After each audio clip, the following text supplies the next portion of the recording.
So first, I'd like to thank you all for joining us today on this sunny, beautiful March 8th. I think most people are in that afternoon off mode since it's Wednesday. So thank you for wanting to spend it with us. Also, it's International Women's Day, so happy International Women's Day. And it's your dad's birthday. It is your brother's birthday. He's turning 70 today. Yeah, something like that. No, that doesn't work well for me. So No, younger. or me. He's 45. Let's go with that. Yeah. Rob and I are very excited to celebrate the achievements and continued success of canoe kayak's very own KC Dalton. Before we introduce KC, we'll just go over a few housekeeping items. We suggest pinning Rob, Casey, and myself to your screen. You can do that by hovering over our video and clicking like that right function, that pin function on the right or left, I think. And we will entertain questions towards the end. Preferably, we love you to, many of you have your screens on, which is great. Just raise your hand and you can ask Casey or us directly. If you're in the car, of course, it might be different, but instead of putting it into the chat, just raise your hand. Great. All right, on to Casey. So I think most of you know that Casey was a national team member for many years and 2016 Rio Olympian.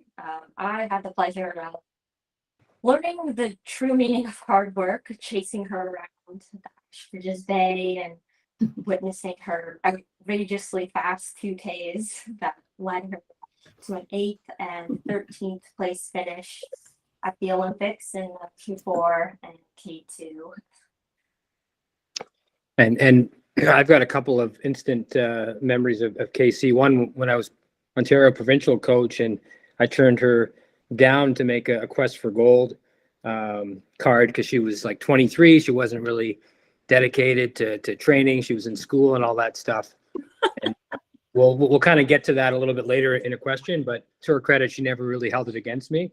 And the other was, being there in Milan in 2015 at World Qualifiers and the disappointment of the K4 not making it, her training all that winter, uncarded, seeing her at the center of the CSIO, her driving from Mississauga out to Scarborough and going to BC for an altitude camp and just grinding it out and teaming up with Jenny and ultimately making Rio. It was really impressive just to see that perseverance and that drive. Thank you. Yeah, all right. So I think we can start by asking how you got involved in the sport. My mom put me in the sport because she thought I was getting into trouble and going into the mall too much. So I was doing a lot of sports when I was younger. I did soccer, rugby, badminton, a lot of different types, like team and also individual. And then one summer, I think the summer of grade 6, so I was 13, and she put me in this summer camp that was like only like 2 hours, I guess, a week. And it was kayaking, and I loved it ever since. And it's amazing. I'm still here. So yeah, that's when I started. And I think I really liked the sport. Obviously, I'm sure people have known this, but the reason why I continued with this sport is it was one of the sports my parents didn't know too much about, so they weren't too interested in. So it was like my chance to actually evolve for myself and like figure out on my own, which I really liked a lot. Mm-hmm. And then, yeah, that's how I got involved and just kept continuing on. Yeah, and I'd say like most of our coaches at Canoe Kayak have a background or experience being an athlete at some point or another in this sport. So how did your passion for coaching develop, or kind of like describe that moment you knew you wanted to coach? I guess my first coaching experience was actually Mississauga coaching. It was Bantams at the time, we called them. And I did summer camp with Tamlin and Tamlin Bohm. I don't know if you guys know her. She was an athlete in Ontario, and we'd come together and coach the little athletes. And that was like the beginning of coaching. But over time, I feel that I've kind of stepped into coaching throughout my whole career, even making on the national team, because I always wanted to help the younger athletes to get better and like give them all my knowledge. Because I found that when a lot of national team athletes leave, you kind of never hear about them ever again, and they don't come back, and they don't pass on the knowledge all the time. So that was like one of my main goals of like passing off the knowledge that I gained and trying to give as much knowledge before I'd forget about it, or just like, I just wanted to, just pass that off. So it was just really important to me. And as I kept going, I think it was in 2017, when I was kind of getting ready to retire. I don't like that word retire, but taking on a new chapter in my life. It was actually my partner, Richard Dalton, who gave me the idea of coaching at South Niagara Canoe Club. And I wasn't sure, because I always thought, I was just like, oh, is that really challenging for me enough? Because as an Olympic athlete, you always want to challenge. And you're like, am I just going back to something that's comfortable, or I'm actually challenging myself? And then as I started coaching, I kind of set little goals for myself, saying like, okay, like I want to make it to here in this many years. I want to get to here at this many years. And then especially like in the small club community, trying to like promote this club and trying to get these athletes to continue on. Like there was different challenges that I really enjoyed. As well as, I'm pretty sure every coach can understand, you start getting attached to most athletes and they're almost like your family, and you're just like, I just want to see you do great. So that was one of my things that I loved. And I loved getting to see the athletes enjoy the sport like I did. And that was my major goal. Like I wanted them to bike to the club and stay at the club all day and just play in the water. Like we don't really see much of that sometimes. So it's great to actually like try to bring that culture back and try to build it, especially in a new club. Too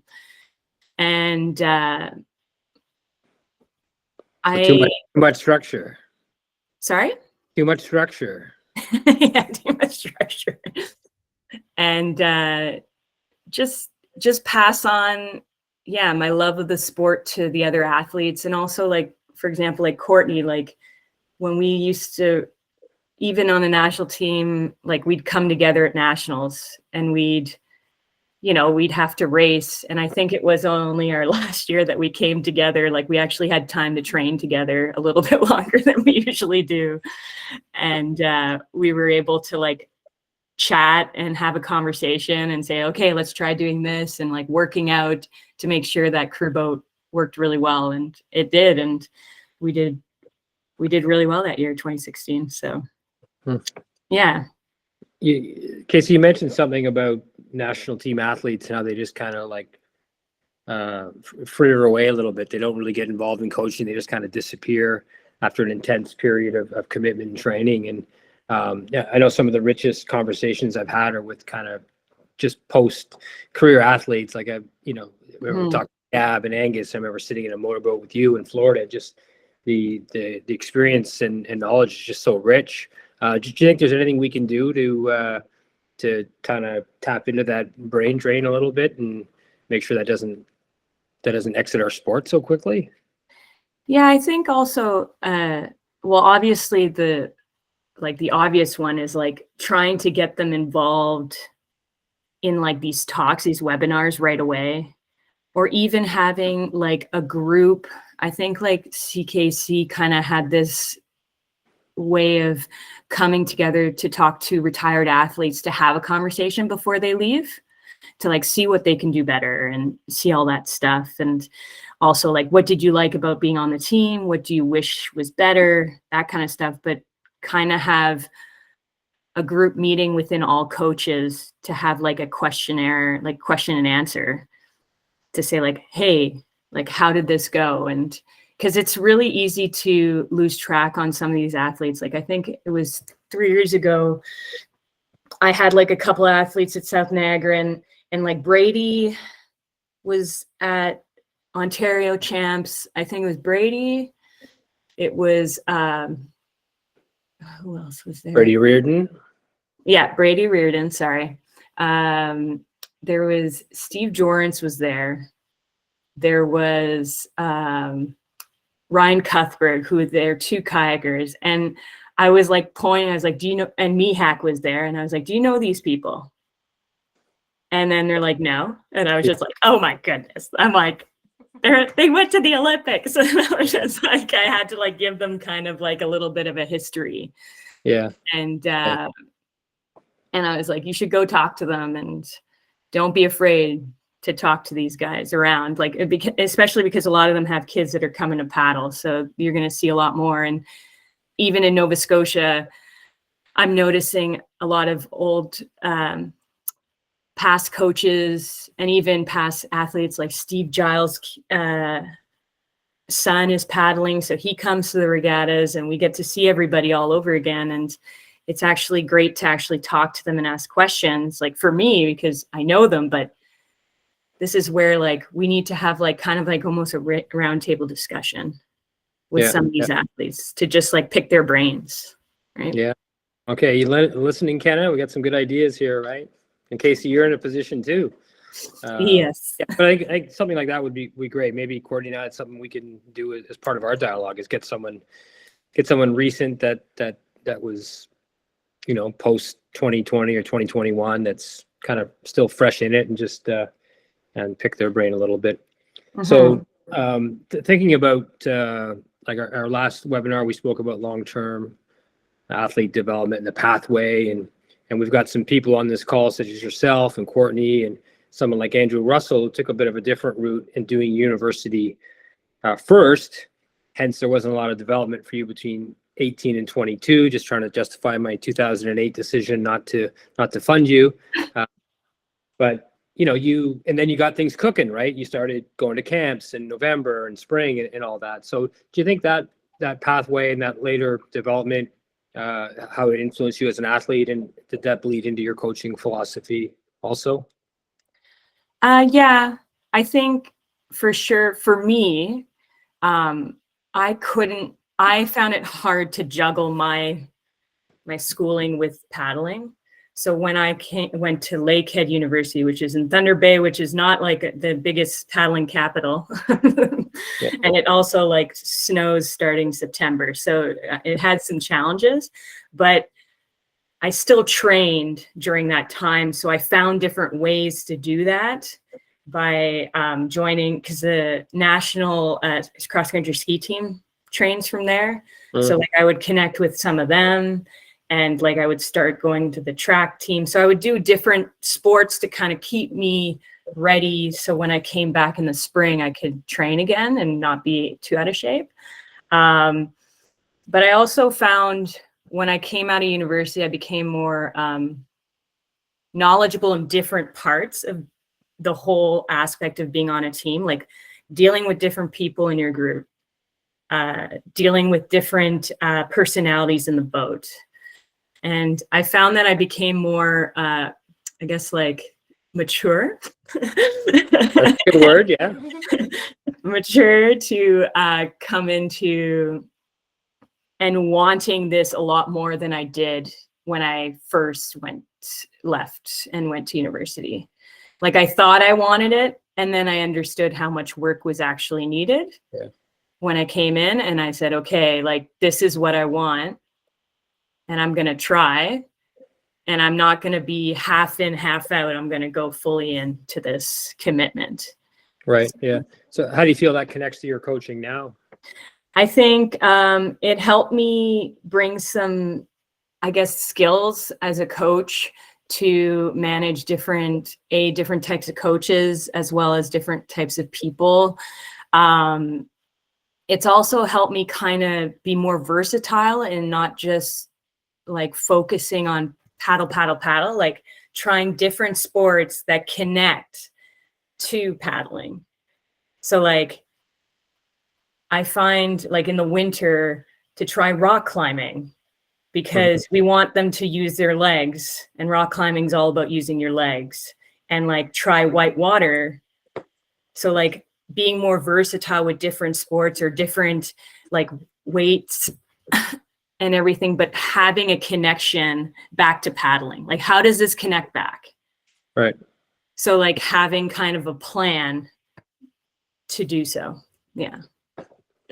So, and no regrets about that pathway, right? I mean, it's No, it's okay. It's yeah, no, good. it's good. I mean, it's because it's, try to impress that upon 16, 17, 18-year-olds that they don't have to, get after it all at once. And junior worlds, yeah, it's nice, but it's, or you hit university, you can still, you're 19, you're at a crossroads, can you still, juggle both and just wait and, keep active. But then, when you get done at 22 or whatever, then, all right, now it's go time, and there's still lots of time left. So I think that's a great message. And, both you and Courtney were excellent role models for that. So. Thank you. Yeah. Courtney? Yeah, I'm gonna switch gears here a little bit and ask you a little about your coaching philosophy and your core values, how they changed throughout your career, from starting at a small club and now being with the national team, or have they like stayed very similar? I don't think they really changed. They've adapted, and like kind of, if they did change, just tweaking them. Mhm. But like my philosophy is to bring my experience and the love of the sport by guiding and teaching in preparing every athlete to excel as a whole in paddling and in life. So that was my, like when I was in the club level. And I feel that right now where I am with a lot of the athletes, because I coach women's kayak, women's canoe, and men's canoe. And right now I have some young athletes that are first year university and don't have some of those like basic skills of just, connecting things together and, eating properly and having the basics that I feel that I'm kind of still in that philosophy of like, okay, I'm teaching you this for now, but also it's going to be good for later. And trying to reiterate it to them, like talking about goals setting, but not having your major goal only, like having those micro goals every day and asking them about it. And also with my core values, I think it's the same, like respect, excellence, trying your best every day to step out of your comfort zone.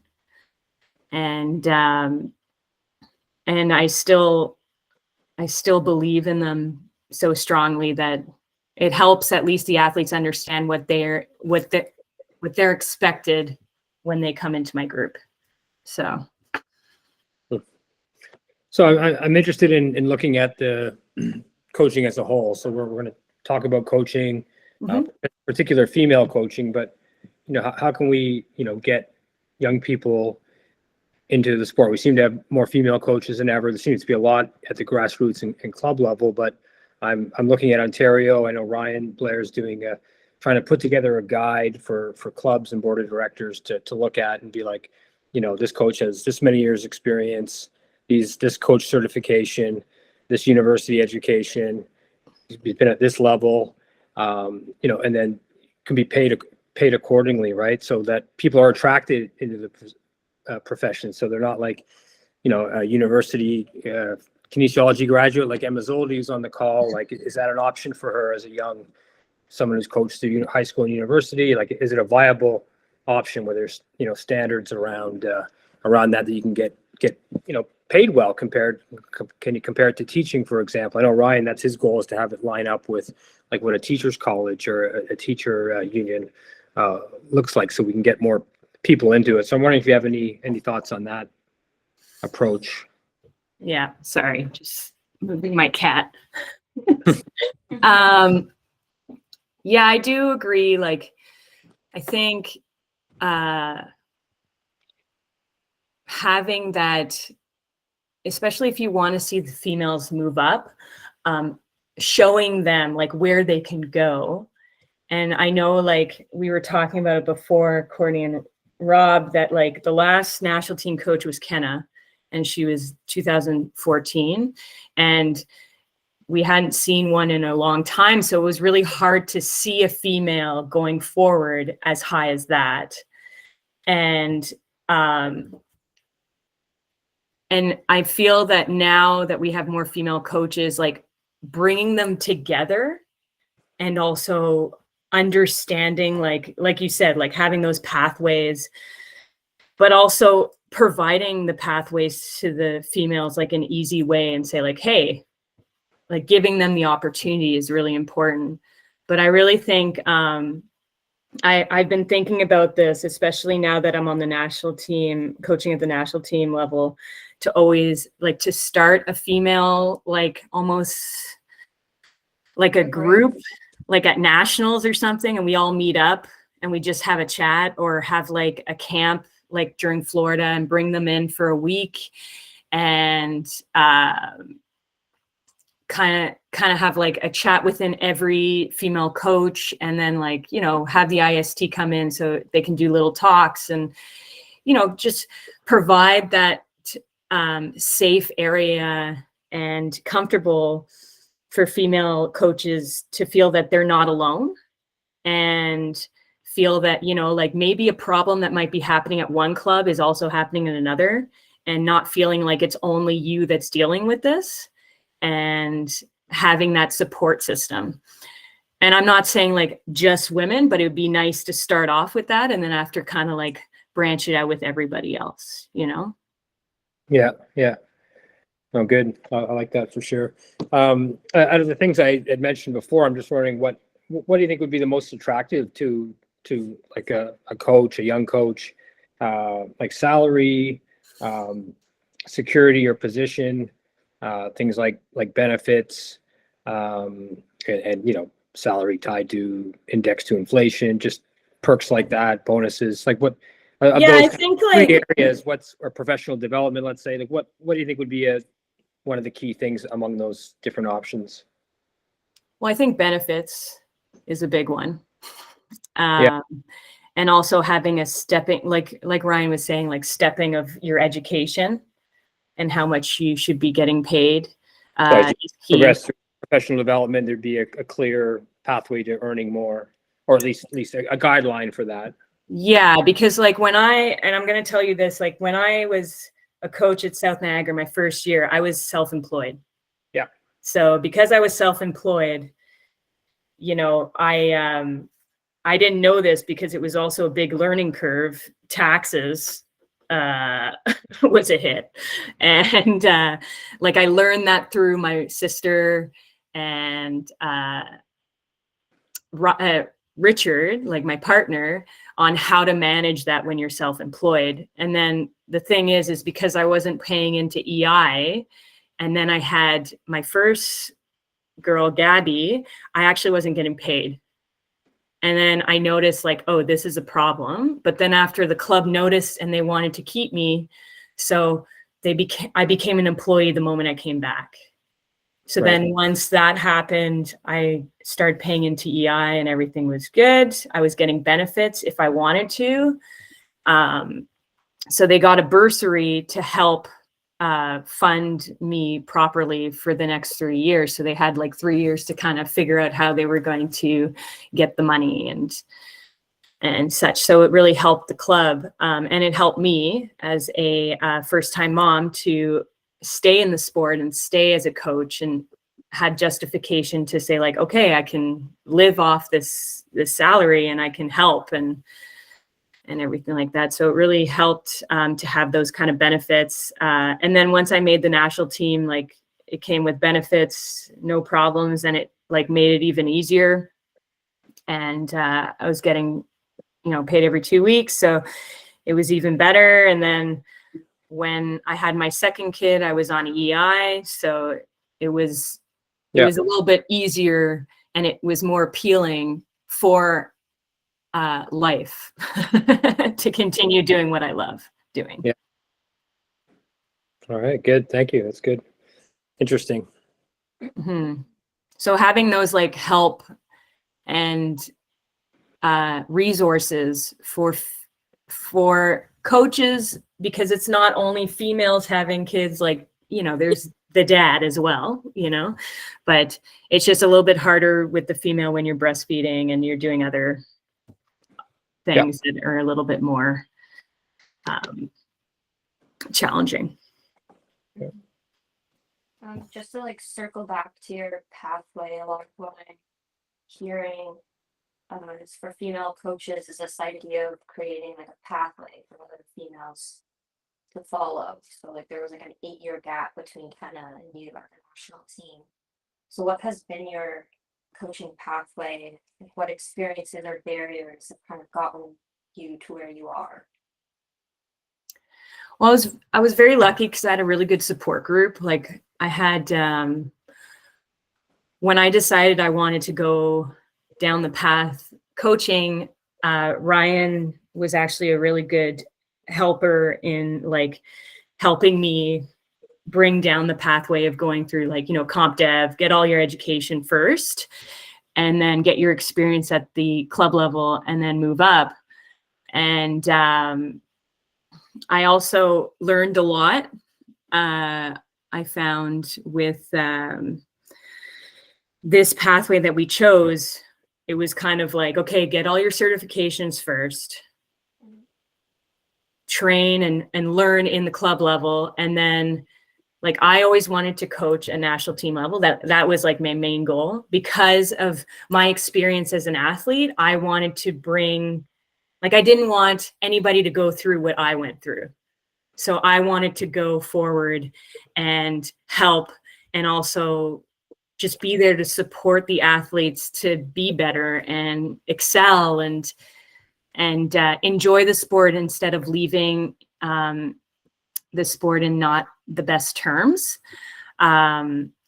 So because that was my pathway, we kind of had, like I said, I had goals. And whenever there was an opportunity for me to learn or learn from other coaches, I would take it like a sponge, and then making mistakes and getting it right the next time, and then all that. And yeah, so really the path is do your certifications and it's like an athlete. Don't stop if it doesn't work the first time. You got to keep trying. And like, I know some of you guys, if you guys sign up to be a national team coach and it didn't work the first time, you got to just keep going and trying new things and meeting new coaches. Because I found the ACD course, which was the advanced coaching diploma, like helped so much in the fact of putting everything in my mind on paper, but also meeting coaches from different sports. Like that was my favorite thing, like learning from other coaches, like from a shot put coach to like swimming coach to rowing to all these things that can help me in our sport, but also have that sense of connection with other sports when there's an issue, because they're probably going through the exact same thing. Yeah, that's a good point, and that's the beauty of these things. That's the beauty of going to Florida, where you get to be with other coaches, working like even in the national team environment where you have colleagues, and the club can be quite insular sometimes because you might be the only coach, especially in the winter, right? And COVID's been good for having these little groups, and that's why your idea of getting together a women's coaching group is great. But you mentioned something about your motivation to become a national team coach because of the experiences you went through. You didn't want to have athletes go through that. Can you elaborate a little bit, if you can, on what that might be or an example? I think when I was on the team, there was a lot of turnaround on coaches for the women's kayak team. I think I had like 5 different coaches within the 6-7 years that I was there. Yeah. And in 2015, we were in K4. I'm sure everybody knows this, but and it was Milan, and we had to qualify the boat for Canada, and we didn't end up qualifying. And because of that, we also didn't do a debrief afterwards. So there was a lot of built up, I guess, anger or built up issues that just never got addressed, which was really not the best as an athlete. And so because of our results, we actually didn't get carded. 4 of us didn't get carded. And then they had given the cards to the juniors because they had done a better job. And under 23 had done a better job than the seniors in results at their event. So when that happened, I remember being really mad about it. And I was going to protest and do all this stuff. But then the more I thought about it, I remember calling one of the organizers and just saying, if I raced this race, would I have made it and got carded? And they said yes. So it's because I chose not to race at second set of trials, I didn't get carded. So I was mad, but then as I kept thinking about it, it was like, why am I getting mad at everybody else? I'm the one that chose this decision. I made that choice. Like, I decided to listen to these people. I decided to do this. So I changed my mentality of being angry and being more saying like, okay, this is my chance to do what I want. And the only person that I can get mad at is myself. So You're the debrief queen now? Yeah. So that's important. Yeah. So I ended up, after that, I trained at my club with Courtney and Haley and everybody from Beach. And from those experiences, I learned race every race, even if it's a small race. That experience is important. And it was, I smartened up even more and became more about the details. It was all about the details. It was like nutrition, mental, physiology, like your physical shape. Everything was more like I just went to all the details on how to implement the best I could be for that race. And I think that knowledge helped me to educate athletes to be more in depth in their like details in their race plans. And like, you know, are you practicing your race plan every day? Or are you just doing it? Are you just doing it on race day? You're like, well, better start warming up now. You know, like it seems to be a pattern. So it's like those details, those little details are what makes you a better athlete. So like trying to teach them those ways is what I'm trying to do at the moment. So, yeah. Good. Thank you. Yeah, I think that that was like a challenging moment. Like one of the most challenging moments you can kind of go through in a sport is not qualifying for the Olympics and just knowing how everybody responds to that. And like, what do you think, like, if you were on the other side of that, if you were the coach, like what would you have done in that moment to prepare for that? For what had happened? Sorry, I can't hear you, Court. You're a little low. As a coach, like what would you suggest to coaches on how to kind of work around that challenge? I think the reason why is because we weren't prepared in every aspect for that to happen. And I think there should have been like a more consistent aspect and maybe almost like a check-in every couple months, especially when things start getting stressful. And there was no check-in. And what I learned was obviously debriefing, but being consistent, like with them, like not just debriefing every once in a while. It's like, no, after every race, even good race, bad race, we debrief. And I know most of you coaches are pretty good at that stuff. But it's really important, because without that scenario, I don't think I would have made it to the Olympics. Everything is made for a reason, and whether it's good or bad, you learn from it. So even though I had 5 different coaches, I learned something every time, whether I liked it or not. At least I knew. And even though I might have not had them for a long time, they taught me so much that helped me know how I wanted to be as a coach moving forward.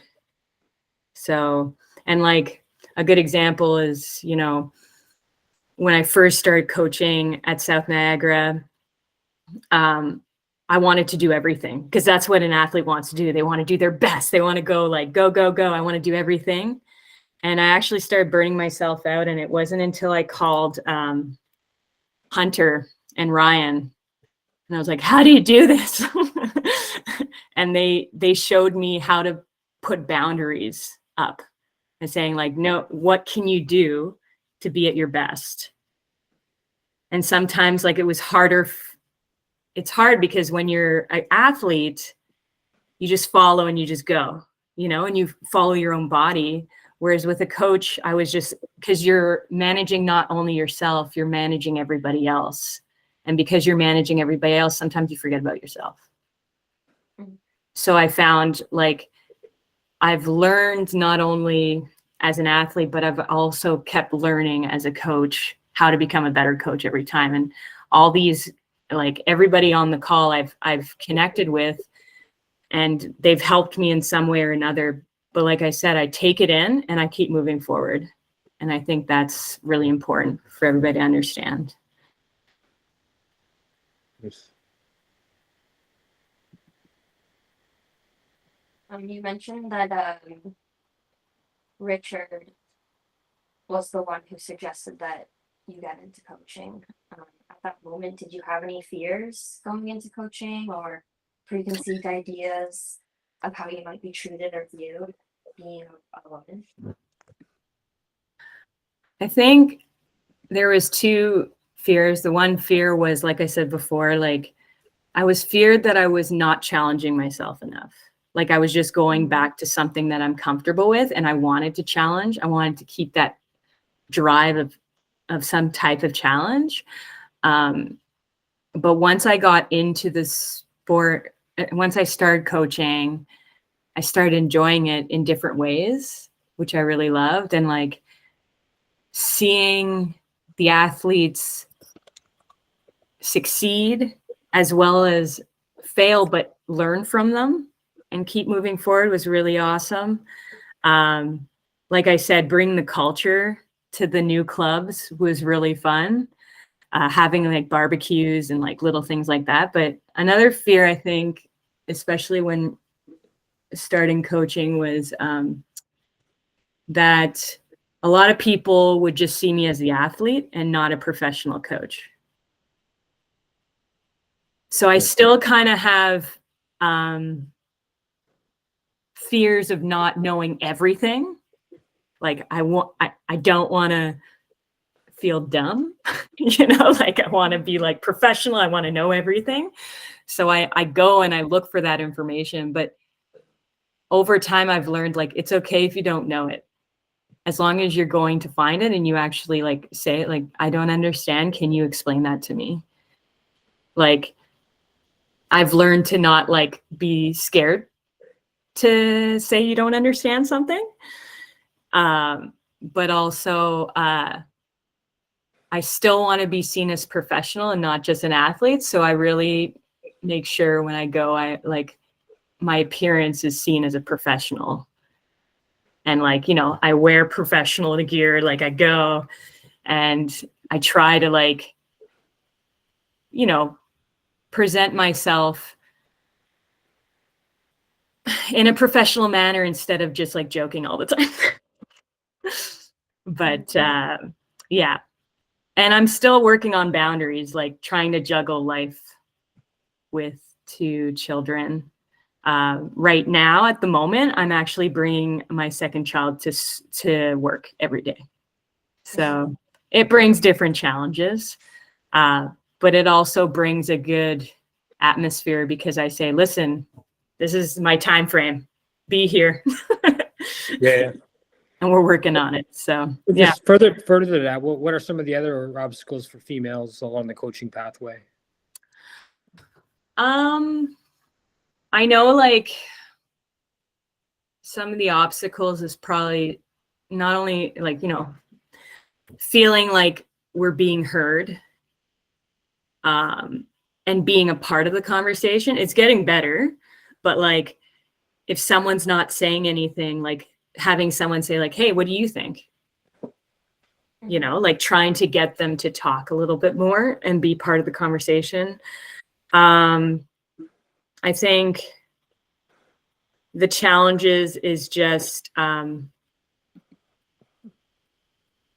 bringing in female coaches into the environment of like a national team level to show them what you can be, like you can be here and you can do this, and like don't be afraid that you can't get here without like with this, because like I know for females, like we're seen as we have to be perfect all the time, and like that's just like how I was raised. Like I have to be perfect all the time, and I'm trying to work on it, but like learning to be, it's okay to fail, but you got to try it. You can't be scared to do it. So a lot of the things that I'm coaching right now is like comes back to paddling, like stepping out of your comfort zone. If you want the athlete to step out of your comfort zone, you better start stepping out of your comfort zone. So I have to kind of push myself to get out of that comfort zone to make sure that like, well, if I want them to do it, if I'm not doing it, then how am I going to try to get them to do it? So. Yeah. Good. What would you say needs to be done then to provide a more supportive environment for parent coaches within our community? I think daycare would be great. But I think also the thing is that everybody's been really good. Like, they're very accommodating with my challenges at home. But having that all across the board, like having that other coach to help support that parent coach, and almost like having a team of coaches at the club, which is challenging for new clubs when you're by yourself, but having that board to help out when those things happen. Because when I was on mat leave at South Niagara, I actually had to connect with Doug Jones, who's an old coach, and I asked him to come in for 3 months to implement the workouts for everybody so that at least they had someone going on. So being more organized is very key. But just having that support, especially for first-time parents, and just, and not only parents, like further on, like if they need something. And like I said, like having benefits and having a good pay where they can live off of their coaching pay. It's really hard. And showing them where they can go with that. And I feel like I'm hoping that when females see me or Anna, like at the national team level, that they feel like inspired, that they can move forward and they can say, oh, I can get to that level. That's possible. And like, I'm hoping that we are successful, that they can see you can be a successful coach at that level while still having a family and still living life.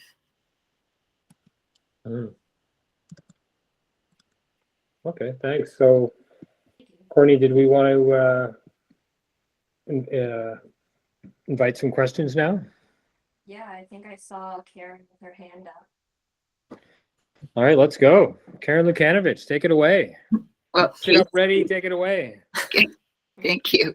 Casey actually started and did speak to it in her last comments, because well, first of all, I really admire the fact that she's managed to be so well organized and plan well and be able to manage coaching at her level while being a mom and having children and a partner, because that is, from my experience and from what I've seen and speaking to so many younger coaches, female coaches, a pretty big obstacle that they're thinking about down the road, and scared about what that's going to look like and how they're going to manage getting up at 5 and being, out the door for early practices, and then coming home later at night and sort of having a non-standard type of schedule with potentially training camps. And if you're a head coach, then it's even more demanding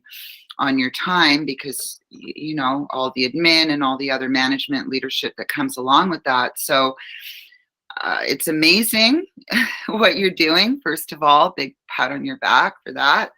But I think it's also so important to really show, what that looks like for the younger women. And so that's just a piece that, as we're sort of encouraging younger women to choose coaching as a career, we don't want to lose, bright, high potential coaches because of those issues around balancing family and their career, and what that's going to look like for them, the non-standard sort of thing, because the 9 to 5 daycare isn't necessarily going to help us, right? Or whatever, 8 till 4, whatever that looks like, plus all the extra time, it still may not be. And then it gets so expensive. Yeah. So you brought up family and other things. So there's a lot that can be done around setting up a strategy and a support network like that. Yeah, there is. Like I said, you have to be a lot more organized. And the thing is I moved to Nova Scotia and there's no family down here. So I've lost that connection of having my family with me to call and say, hey, can you come down and just take care of the kids while so I've kind of lost that. So I have to be a bit more organized with bringing them in. But I also have a really good partner that's willing to work with that, because he is a paddler, so he understands how much work is needed. And so he took a job that's a little bit more, not laid back, but manageable to work from home a little bit. So if something happens, oh, sorry, you're on mute, Karen.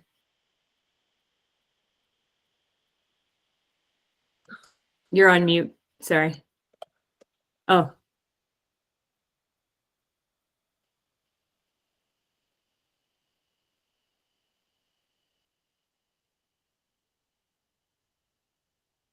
Sorry, I can't hear you. Okay, I just told her. Sorry. She's correct. I'm really sorry about that. Oh, that's okay. With a perlator, I've had sort of a lost piece of luggage, which happens to be luggage for our training camp that we're leaving in a few, anyway. So, yeah. So, yeah. So like, for example, like for the morning, the kids that go to school practice at 7 o'clock. So I wake up at 5:30 to get everything set up, pre-make a meal, because now my kid's on meals. So I try to do like she loves Baby Bell, so we're in Baby Bell mode right now.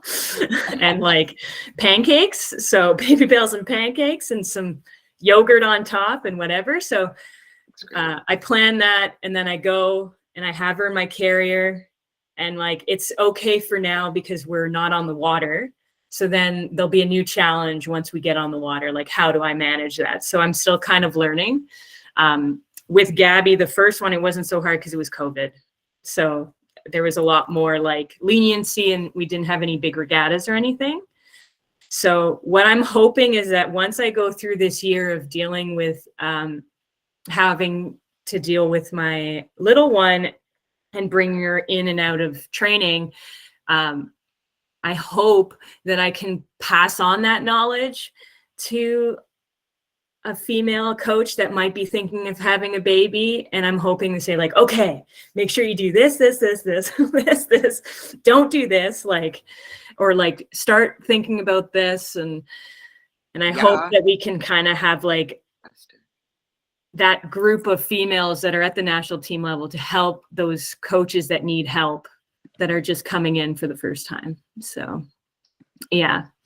And I'll tell you how it goes, because my first international will be Junior Worlds under 23. So we'll see how that goes. So, Well, yeah.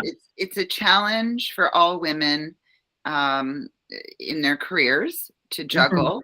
Yeah. And not to say that it isn't for men, but I'm just saying that I know as a woman for myself what my own particular challenges were as a single parent many times. But you know, that's something that's different for everybody, but it is something, and it can be done. And showing the way is vital, and being a role model for that is great. It's fantastic that we actually have you as a role model, being able to, even though you also illustrate that it's difficult. But that's, you know, as a high performance athlete, that's okay. You can handle it. Yeah, So take it day by day. And exactly. Yeah, that's great. Thank you so much, KC. No problem.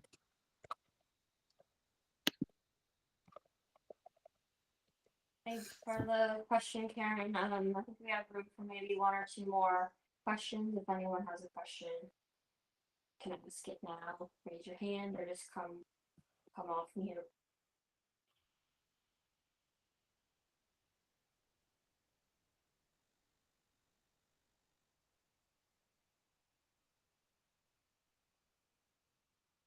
While we wait for some questions, I'll ask you a question, Casey. Okay. Just like a quick little one. Like what is the hardest thing to coach in our sport? Can you Hardest thing to coach is someone that doesn't want to be there.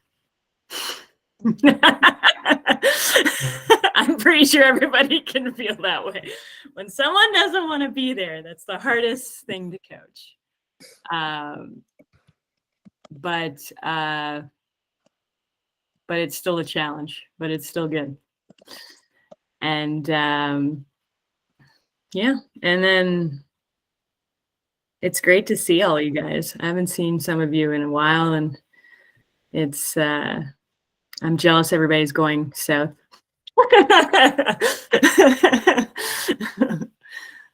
Or somewhere warm. Europe. We have a question from Frederick Loyer. Oh, Fred Loyer. Uh-oh. One of your Shy, you look like your many former national team coaches. Whoa. Calm down. Hi, Katie. How are you? It's Yeah. very interesting discussion. I have a question for you. What makes you, sorry, I'm going to be really sarcastic and what makes you as a woman coach better than a man coach? What can you bring there? What can you give us? What can you bring to the athletes? I have already some response, but it's up to you to find some. Do you have some? Maybe you already talked with us a lot of things, right? Yeah, obviously, like being an athlete before, like at that level, like knowing what to do. But as a female, I feel that we bring a different aspect of details into the equation. So like not only the base of everything, but all those details that go with that. So like, are you sleeping right? And like having those conversations. And I'm not saying it's not all females, and it's not only, you know, no men do that, like no males do that, or any other coaches do such a thing. But like I found we females like to talk more, and we like to discuss more. So we have that aspect of like trying to pinpoint things and being more aware of athletes, not only talking to them, but watching them on the water and noticing things that maybe someone else doesn't see. And then we try to get on it pretty quick if we see something going in the wrong direction. So, and I could be wrong, but that's from my experience and we also overanalyze how to say the right thing at the right time in a discussion. Well, I think you guys are more patient than us. Like maybe it's just me, and you have some lots of empathy with athletes. You have create more, like you said, communication, contact, and you also may be a bit more holistic than we can be sometimes. The way you open your mind. So I think it's a great addition in the national team, and I'm pretty glad to have you guys being in the team. That's going to be awesome. Yeah, thanks, Fred. Make sure those kids are paddling hard down there, Fred. Yeah, no worries. I will with my, anyway, that's another story. Thanks, Fred. We're getting close to. Also, I feel that maybe I'm the only female that does this, but I feel that I don't, like I just say straight up how things are, and I try not to beat around the bush.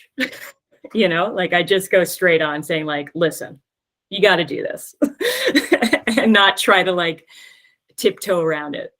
So yeah. Might not be always the best, but it sometimes needs to happen straight up. It's a good way to be. Nothing wrong with that. Must be the Hungarian way of just saying straight up. Yeah.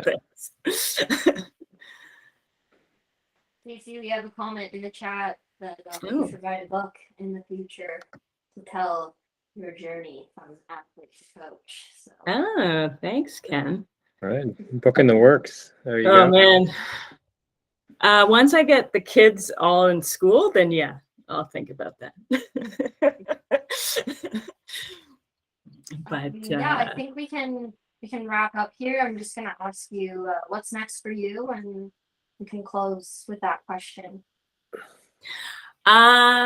Well, right now at the moment, I'm coaching back in Nova Scotia.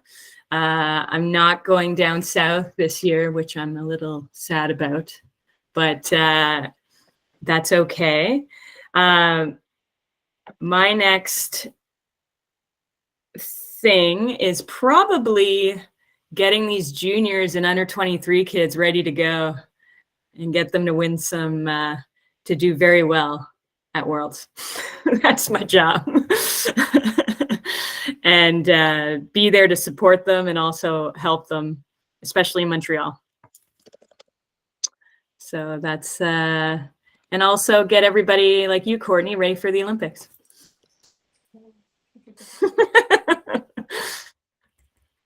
Well, So. I just want to mention one thing, Courtney, before we wrap, and to everyone, that our next webinar will be sometime in April, we hope, maybe May. We've secured a gentleman. We're just trying to pin him down to a time, but his name's Gareth Sanford. He's a Brit who did his PhD in New Zealand on the anaerobic speed reserve. He's very highly sought after. He works in Canada now at the Pacific Institute of Sport, works with triathlon, track and field, and consults with speed skating, etc. So he did his PhD on 800 meter and 500, 1,000, 1,500 meter track athletes. So it'll have some good implications for training our 500 meter athletes and on pacing and things like that. So really groundbreaking research, and he's worked a bit with some kayakers in the UK and in New Zealand a little bit. So he's certainly familiar with the sport. So it should be a good one. All right, Courtney, let's wrap her up. Yeah, sounds good. Thank you everyone for joining us. Thank you, Casey, for your time. Yeah, thank you, Casey. You're excellent. Thanks everyone for joining us. We'll see you next time. Appreciate Thanks, it. Great to see all you guys again, and I'll see you at trials, second set. Yeah. Thank you. Stay on for a sec, Casey and Courtney, Oh, and okay. Haley if you can. Shy, where are you? That's what I want to know. Yeah, looks. I'm just seeing. Are We're you in Florida. We are, the jealous? kids get here tomorrow, so it's our last day of freedom. Then the kids. Oh wow. Jealous. How many days of freedom did you have? 2. See, Adam. Yeah, that's Well, good. freedom. We just picked up the vans and set up the motorboats and set up the gym. So I feel like it's been a bit of work, but sure, we can call it freedom. we've had 2 days of hard labor.